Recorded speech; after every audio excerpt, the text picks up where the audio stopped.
Ahmedabad plane हादसे के बाद आज पीएम मोदी का क्रैश साइट दौरा। करीब 20 मिनट तक घटना स्थल पर मौजूद रहे पीएम। उसके बाद अस्पताल पहुंचकर घायलों से की मुलाकात। जिंदा बचे यात्री विश्वास कुमार से भी मिले मोदी। पूर्व सीएम विजय रूपाणी के परिवार से भी मिले पीएम। अहमदाबाद विमान हादसे के बाद सीएम योगी के आज सभी कार्यक्रम स्थगित, नहीं होगी कोई संगठनात्मक बैठक। सीएम को आज अंबेडकर नगर में एक कार्यक्रम में होना था शामिल। वहीं मोदी सरकार के 11 साल पूरे होने पर चलाए जा रहे अभियान के तहत भी कोई कार्यक्रम आज नहीं होंगे आयोजित। अहमदाबाद विमान हादसे की सूचना पर डिप्टी सीएम ब्रजेश पाठक ने स्थगित किया प्रबुद्ध सम्मेलन। इससे पहले हादसे में जान गंवाने वाले लोगों के प्रति व्यक्त की गई शोक संवेदनाएं। केंद्र की भाजपा सरकार के 11 साल पूरे होने पर अंध विद्यालय में आयोजित किया गया था प्रदर्शनी और प्रबुद्ध सम्मेलन।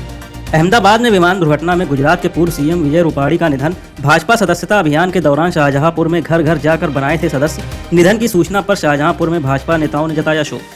लखनऊ के पास इंडस्ट्रियल हब बनाने को लेकर योगी सरकार का बड़ा ऐलान। यूपी सीडा ने संडीला औद्योगिक क्षेत्र के विस्तार की योजना पर शुरू किया काम।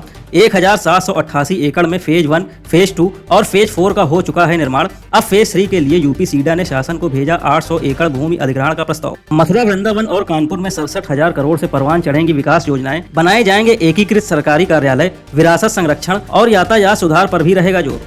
प्रयागराज में आईआरसीटीसी द्वारा नैनी स्थित सरस्वती हाईटेक सिटी में होगी रेल नीर पैकेज पेयजल संयंत्र की स्थापना। यहां रोजाना की जाएगी 22,000 लीटर रेल नीर की आपूर्ति। प्रयागराज जंक्शन समेत शहर के 9 रेलवे स्टेशनों पर जल्द ही उपलब्ध होगा रेल नीर। राम मंदिर ट्रस्ट की देखरेख में संपन्न हुआ सीता कूप का कायाकल्प। अब विशेष आयोजनों के लिए ये जल ले जा सकेंगे श्रद्धालु और स्थानीय निवासी। वहीं रामलला के राग भोग में भी उपयोग किया जाएगा सीता कूप का जल। हापुड़ में एक मदरसे के हाफिज वसीम ने 14 साल की किशोरी से किया दुष्कर्म। पिछले 2 महीने से किशोरी को वीडियो वायरल करने की धमकी देकर कई बार किया रेप। पीड़िता के पिता ने थाने में दर्ज कराई रिपोर्ट। पुलिस ने आरोपी हाफिज को किया गिरफ्तार। लखनऊ में जनेश्वर मिश्र पार्क बनेगा adventure sports hub. Gate number 4 के पास बनेगा एडवेंचर जोन। लगाया जाएगा 15 मीटर ऊंचा multi activity tower. Sky cycling और जिप लाइन जैसे होंगे कई स्पोर्ट्स। गोमती रिवर फ्रंट पर भी खुलेगा फूड कोर्ट। लखनऊ में सुशांत गोल्ड सिटी थाने में अंसल कंपनी के खिलाफ दर्ज हुई एक और एफआईआर। अंसल कंपनी पर दर्ज हुआ 5.60 लाख की ठगी का केस। आलमबाग निवासी संतोष कुमार ने पुलिस को दी तहरीर। दुकान के नाम पर रुपए ऐंठने का लगाया आरोप। वहीं मामले की तफ्तीश में जुटी पुलिस। लखनऊ के बख्शी का तालाब क्षेत्र में विकसित कृषि संकल्प अभियान का समापन। किसानों को मिली खेती की नई तकनीकों की जानकारी। अभियान के तहत 450 किसानों ने वैज्ञानिकों से किया संवाद। वैज्ञानिकों ने किसानों को मृदा परीक्षण और धान की फसलों में होने वाले रोगों की दी जानकारी। अयोध्या में कोरोना वायरस की दस्तक। एक साथ 4 नए कोरोना पॉजिटिव मरीज मिलने से स्वास्थ्य महकमे में मचा हड़कंप। इनमें से राम जन्मभूमि परिसर से भी जुड़ा है एक कोरोना संक्रमित का मामला। इसी के साथ जिले भर में बढ़ाई गई सतर्कता। मैनपुरी में मवेशियों में फैली गला घोंटू की बीमारी। इसकी जानकारी मिलते ही पशुपालन विभाग हुआ अलर्ट। विभाग की ओर से पशुओं को गला घोंटू बीमारी से बचाने के लिए 864 ग्राम पंचायतों में कराया जा रहा टीकाकरण।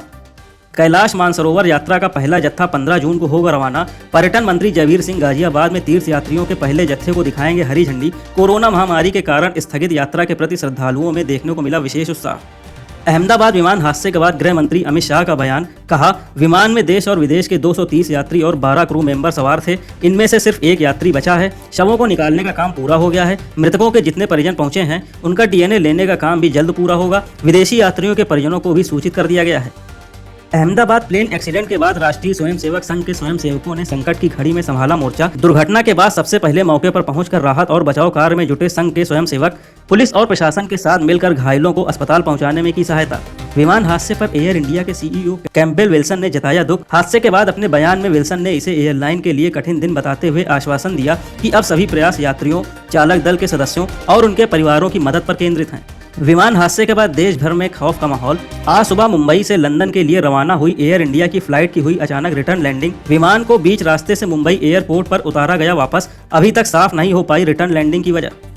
साउथ अफ्रीका और ऑस्ट्रेलिया के बीच लंदन में खेला जा रहा वर्ल्ड टेस्ट चैंपियनशिप का फाइनल। शुक्रवार को मुकाबले के तीसरे दिन का होगा खेल। ऑस्ट्रेलिया ने 218 रन की बनाई बढ़त। टीम के दूसरी पारी में 8 विकेट के नुकसान पर हैं 144 रन।